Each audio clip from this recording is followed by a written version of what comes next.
બીજું બોલો ભત્રીજા બન કે આપણા ગામમાં સરપંચની ચૂંટણી આવી છે, બધા સરપંચ આવ્યા પણ તમારો જેવો વિકાસ કોઈને કર્યો નહીં. મેં કીધું ભાઈ હવે મારી ઉંમર થઈ, મને ઘેર પડી રહેવા દો.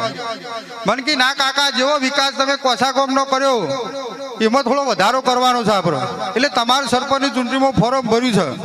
અમિતભાઈ, હું તો મોનો ના, બરાબર, મને તો હક્કડો ઉઠાઈને જરી નખ્યો પેલા ખટાના બચ્ચામાં. હમર નખ્યા પેલું 3 પૈડાળું કાળું નહીં આવતું, એ ખટાણ બચ્ચું ના કહેવાય યાર, તાર એને શું કહેવાય? એને રિક્ષા કહેવાય. એને રિક્ષા કહેવાય? ઓય, હું ખટાણ જેવું જેન ચકલું 3 પૈડાળું કીધું બચ્ચું હોય છે, એ રિક્ષા કહેવાય. મને ઈમો નખ્યો હા, અને વજન વાદન ચોકમાં લાઈન ઉભો કર્યો. બરાબર. અને ઓકાણ આઈને જોઉં તો કોઈ ચૂંટણીનો રંગ જોમેલો, ચેવો જોમેલો? ગુનો ને વાલામાં વાલું શું હોય? શું હોય? ગોટા. તમે જો તો 2 કિલો ને એક ગોટો, હા, 2 કિલો ને એક ગોટો, 2 હાથમાં 2 બગલમાં. બરાબર. થવા દો કે મુખીન બાપની દિવાળી. પછી ભાઈઓ વાલામાં વાલું શું હોય? શું હોય? એમપી, મધ્યપ્રદેશ. મધ્યપ્રદેશ નહીં, તાણ મહાપ્રસાદ. હા, એ ખરું. તમે જો તો એક ભાઈ તો દરિયો સુધી ગળી ગયા. ચમ મેં કીધું કાકા ચમ આટલું જોર મોડ્યું છે? કીધું હારો લાગે બીજા 2-3 લઈ લ્યો. બનકી તમને ખબર ના પડે કે હા. સાચું ઘી દરિયામાં હોય. સાચી વાત છે. મને તાણે ખબર પડી કે અત્યાર સુધી આપણે લોટ જ ખાધો. હા, પણ અમિતભાઈ, હા, કોઈ જબરજસ્ત ચૂંટણી જોમેલી. જોમેલી. એક બાજુની કોઈ ભાઈઓ લઈ ગયા, લઈ ગયા. એક બાજુની કોઈ ગુનો લઈ જાય. ગુનો લઈ લે. કોડિયાવાળો ઉભો કરો પણ સરપંચની ચૂંટણીમાં આપણને જીતાડી દીધા. સરસ કરી લ્યો. અને સરપંચની ચૂંટણીમાં જીત્યા પછી જ્યાં કોહા ગામનો વિકાસ કરે ને સાહેબ આપણે, હા. એવો તો આજુબાજુના કોઈ ગામમાં વિકાસ થયો નહીં. નહીં થયો. પેલા તો આખા ગામમાં રોડ લાઈનો નખાઈ દીધી, નખાય. સ્ટેટ લાઈટના થોભલા નખાઈ દીધા, નખાયા. ઘેર ઘેર પાણીનો કનેક્શન અપાઈ દીધો. અપાઈ દીધો. અને પાણીમાં તો પાછું કેવું, જેવું. ગરમ પાણી જોવો તો ગરમ, હા. ઠંડુ જોવો તો ઠંડુ. હા, આ બેનો પૂછો કોઈ તકલીફ છે? આટલી સુવિધા કોણ આલે? અને વન તો પાછળ આપણી ઓફિસ 3 વાગ્યાથી ચાલુ હોય.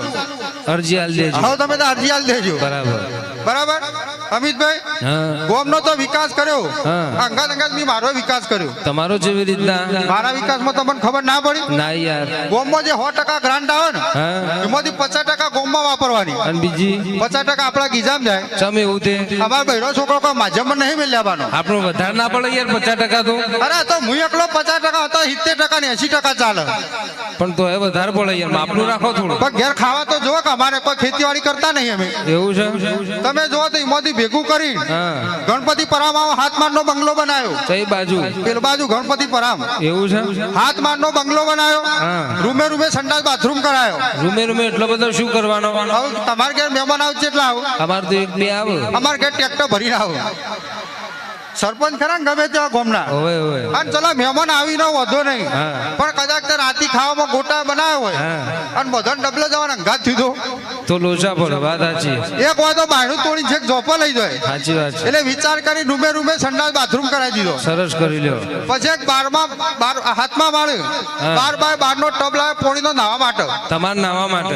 ના ભાઈ, તાને હું તો નેચા ચોકડી દઉં તંકુણ ના છે. મારા ડોશી માટે. ઓહો, અને એમાં પાછું ચેવી રીતે નાવાનું, કેવી રીતના? 12x12 ના ટબમાં 2 ટેન્કર પોણી માં, બરાબર. 2 ટેન્કર પોણી ભરવાનું, હા, મોં નિરમા પાવડર ની 2 થેલીઓ નાખવાની, હા, બધું ફેણ ફેણ થઈ જાય ને હા. પછી આમ પોળી થઈને નાવા પડે તો હિપ્પોપોટેમ એમ નાવા પડ્યો. એની કાયા જ એવી છે. ના હોય. અમિતભાઈ, હા, ગામમાં આમ તો આપણો સરપંચ ખરા ને, બરાબર. ગામમાં નેકાય તો 4-5 આગેવાન આપણને બોલાવે બોલાવે. કે કાકા આવો ચા બા પીવો. ઓવે. પણ જેવા ઘેર પગ મૂકીએ ને, હા. પગ બિલાડી જેવા થઈ જાય. ચમ એવું થાય છે? આખા ગામમાં આપણું ચાલે પણ ઘેર આપણું ચાલતું નહીં. એવું છે એમ? આ બેઠાઈમાં બધાને તકલીફ છે, પણ કોઈ કહેતું નહીં ને આપણે જાહેરમાં કહીએ. બરાબર.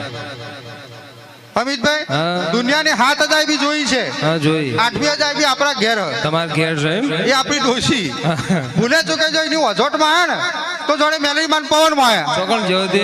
ઓમ ચોક રખડતી જઈએ, ખાલી તમે આવે એનો ઝપાટો જોવો ખાલી. એવું છે? હા. આવા દે તાણ.